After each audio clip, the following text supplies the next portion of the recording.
नीलम ruby को कहबे आरे मते गोटे गुड सपोर्टिंग फ्रेंड दरकार बास सेतिकी। संजीव बहुत भला पिला से ता परिश्रम रे रोजगार करुछंती। मोर ता सहित फ्रेंडशिप करिबाटा किछि भी प्रॉब्लम नाही। मु निजे पल्लवी को कही संजीव पई चा नहीं आसीथिली। पल्लवी मते एइठिकी पठेई नथिला। तापरे रुबी कहबे तामाने तू एइठिकी संजीव पई चा नेकी आसीबा कथाटा पल्लवी जानिछि। तापरे नीलम कहबे हाँ। तापरे रागरे रुबी कहबे हइलो नीलजी बदमाश कोटिकार तू कण मते काहा आगरे मुह देखेबाकू जग्या करी छाड़िबुनी। मो मुंड को की दुर्बुद्धि आसिला मु तते ए घरे काहेकि रहिबाकू देली के जाने। चाल शीघ्र लगेज रेडी कर एबे एठू चली जीवु चाल। तापरे नीलम कहबे किंतु मामा। तापरे रुबी कहबे चुप चुप कहूची। जो पर्यंत लगेज पैक न करिछु सेई पर्यंत से घरे बंद हेई रहिबु। चाल एठू चाल कहूची। एमिति कही रुबी नीलम को धरी रूम रे बंद करी देबे। आउ तलकू आसी माया को डाकी डाकी कहबे आमे माँ झियो जदी तोर ऊपर बोझ होई जाउछु ताहेले सीधा सीधा कही दउनु काहेकि आमे ए घर छाड़ी चली जांतु। ता न करी ए सबु करिबा कौन दरकार। तापरे माया कहबे कौन हेछि दीदी तोर एते बड़ पार्टी रे चित्कार काहेकि करुछु। तापरे रुबी कहबे ए कथा मते न पचारी तो बहु को पचार। से नीलम हातरे चा और स्नैक्स दे संजीव रूम को पठेइछि। गोटे परपुरुष रूम को जाने सुनी मो झियो सहित एमिति खेल खेलुछि तो बहु माया। एइथिपाई जे लोके जेमिति नीलम नारे संजीव को जोड़ी ताकू बदनाम करिबे आउ मते मो झियो को ए घरु बाहर करिबा पाई पल्लवी को गोटे सुजोग मिली जिवो। एमिति कहि रुबी पल्लवी पाखकू जाई कहबे मानिबाकू पड़िबो तो चाल को पल्लवी। केते सुंदर भावरे तू खेल खेलिलु जोथिरे साप मरिबो किंतु बाड़ी भांगिबनी। तापरे आदर्श ताली मारी मारी तलकू आसुथिबे आउ कहबे षड़यंत्र तो तमे करुछ रुबी मौसी माँ को नजर रे पल्लवी को बदनाम करिबा पाई। तापरे रुबी कहबे कौन मु षड़यंत्र करुछि। तापरे आदर्श कहबे हाँ तमे ही करुछ कारण मु पल्लवी को भल भावे जानिछि रुबी मौसी। नीलम दीदी को बदनाम करिबा पाई से एभली काम करिबेनी केबे भी। तेणु मते सत सत कहंतु रुबी मौसी ये पुणी की नुआ चाल चलैछंती। तापरे माया कहबे तू सब बेले मो दीदी को भूल बुझुछु आदर्श। सिए कण किछि खराब कहूछि किछि क्षति करुछि जे तोर ए घरे काहार किछि क्षति करुछि। तापरे रिमझिम कहबे रुबी आंटी केबे काहार किछि क्षति करि नाहंती बड़ माँ बरং से तो आम समस्तंकर बहुत भल केयर नेइछंती। आपण निजे देखंतु आमे समस्ते घर छाड़ी चली जिबा परे भी सी मते जॉब देइथिले आ मते बहुत सपोर्ट भी करिछंती सिए।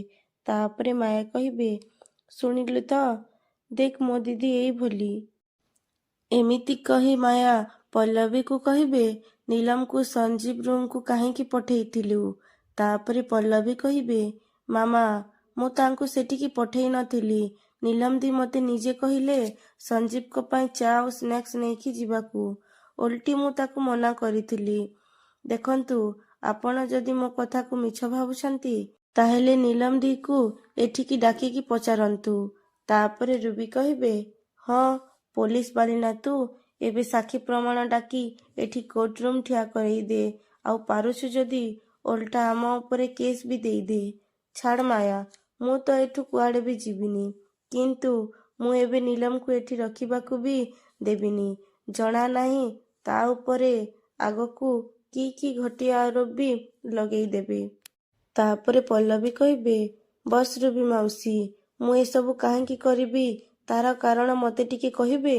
तापरे रुबी कहबे सबुठु बड़ कारण हैला आमे माँ झियो दी जण जाक तोरी तंटी रे कंटा ही लागिछु काहेकि ना आमे माया को सपोर्ट करुछु तोर माया सांगरे पड़ुनी। तेणु माया तोर शत्रु माने इनडायरेक्टली ମୁଁ ଆଉ ନୀଲମ ଆମେ 2 ଜଣ ଯାକ ତୋର ଶତ୍ରୁ। ଆମ ବଲରେ ମାୟା ଷ୍ଟ୍ରଙ୍ଗ ହେଇଛି। ସେଇଥିପାଇଁ ତୁ ଆମକୁ କେବେ ବି ସହି ପାରୁନଥିବୁ। ଏପଟେ ମମତା ଆଉ ବିନୋଦ ବି ଘର ଛାଡ଼ି ଚାଲି ଯାଇଛନ୍ତି। ଆଉ ସେଇଥିପାଇଁ ସବୁ ଦୋଷ ତୁ ଆମ ମୁଣ୍ଡ ଉପରେ ମନେ ମନେ ତୁ ଲଦି ଦଉଛୁ। ଆଉ ବାକି ରହିଲେ ଆନନ୍ଦ ଆଉ ଆଦର୍ଶ। ଏ 2 ଜଣ ଯାକକୁ ତ ତୁ କବ୍ଜା କରିକି ରଖିଛୁ। ଏବେ ପୁରା ଘରକୁ ବି କବ୍ଜା କରିବାକୁ ଚାହୁଁଛୁ ତୁ। କିନ୍ତୁ ଯେହେତୁ ମାୟାକୁ ମୁଁ ଆଉ ନୀଲମ ସପୋର୍ଟ କରୁଛୁ, ତେଣୁ ତୋ ଉଦ୍ଦେଶ୍ୟ ଆଉ ପୂରା ହେଇପାରୁନି। ଆଉ ସେଇଥିପାଇଁ ଜାଣିଶୁଣି ତୋ ସାଇଡକୁ ଭାରି କରିବା ପାଇଁ ତୁ ବିନୋଦ ଆଉ ଗୌରବକୁ ଏ ଘରକୁ ପୁଣି ଥରେ ଫେରେଇ ଆଣିଲୁ। ଆଉ ଏବେ ପୁଣି ସଞ୍ଜୀବକୁ ବି ଆଣି ଏ ଘରେ ରଖିଲୁଣି। ତାପରେ ଆଦର୍ଶ କହିବେ, ରୁବି ମାଉସୀ, ସଞ୍ଜୀବ କେବଳ ଗୋଟେ ରାତି ପାଇଁ ଏଇଠିକି ଆସିଥିଲେ। ତାଙ୍କ ଇଞ୍ଜୁରି ଭଲ ହେଇଗଲା ପରେ ସେ ଏ ଘରୁ ଚାଲିଯିବେ। ତାପରେ ରୁବି କହିବେ, ହଁ, କିନ୍ତୁ ସେତିକି ଦିନ ପର୍ଯ୍ୟନ୍ତ ତ ସିଏ ଏ ଘରେ ରହିବ ନା। ଆଉ ଯେତେ ଦିନ ପର୍ଯ୍ୟନ୍ତ ସଞ୍ଜୀବ ଏ ଘରେ ଅଛି, ମତେ ନୀଲମ ପାଇଁ ଡର ଲାଗୁଛି। ତାପରେ ଆନନ୍ଦ କହିବେ, ରୁବି ଦିଦି, ଏସବୁ ବେକାର କଥା ଇସୁ କାହିଁକି କରୁଛନ୍ତି କେଜାଣେ। ମୁଁ ବୁଝିପାରୁନି ଏସବୁ ମାୟାକୁ କେମିତି ଭଲ ଲାଗୁଛି।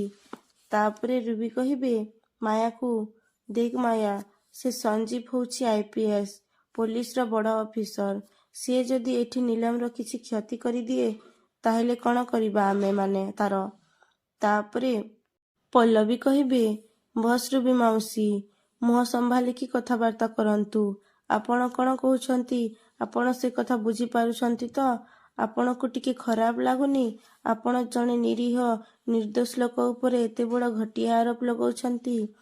ତାପରେ ମାୟା କହିବେ, ମୁଁ କିନ୍ତୁ ଗୋଟେ କଥା ବୁଝିପାରୁନି ପଲ୍ଲବୀ, ସଞ୍ଜୀବକୁ କହିଲେ ତୋ ଦେହରେ ନିଆଁ କାହିଁକି ଲାଗୁଛି? ତାପରେ ଆନନ୍ଦ କହିବେ, ମାୟା, ଗୋଟେ ସାମାନ୍ୟ କଥାକୁ ତମେ କୋଉଠି ଆଣି ପହଞ୍ଚେଇ ସାରିଲଣି, ତୁମେ ଚିନ୍ତା କରିପାରୁଛ ତ? ତାପରେ ମାୟା କହିବେ, ଏଇଟା ସାମାନ୍ୟ କଥା ନୁହେଁ ଆନନ୍ଦ। ତାପରେ ବିନୋଦ କହିବେ, ଭାଉଜ, ଏସବୁ ଡିସ୍କସନ୍ ଏବେ ଏଇଠି ବନ୍ଦ ହବା ଦରକାର। ତାପରେ ମାୟା କହିବେ, ନାଇଁ ବିନୋଦ, ଆଜି ପଲ୍ଲବୀକୁ ୟାର ଉତ୍ତର ଦେବାକୁ ପଡ଼ିବ। କହ ପଲ୍ଲବୀ, ସଞ୍ଜୀବକୁ କିଛି କହିଲେ ତୋ ଦେହରେ କାହିଁକି ଯାଉନି? ତାପରେ ଆଦର୍ଶ କହିବେ, ମା, ତମେ ଏ ଟପିକକୁ ଗୋଟେ ଅଲଗା ଦିଗକୁ ନବା ପାଇଁ ଚେଷ୍ଟା କରୁଛ। ତାପରେ ମାୟା କହିବେ, ତୁ ଚୁପ୍ ରହ ଆଦର୍ଶ। ମୁଁ ଆଜି ପଲ୍ଲବୀ ମୁହଁରୁ ଏ ପ୍ରଶ୍ନର ସିଧା ଉତ୍ତର ଶୁଣିବାକୁ ଚାହୁଁଛି।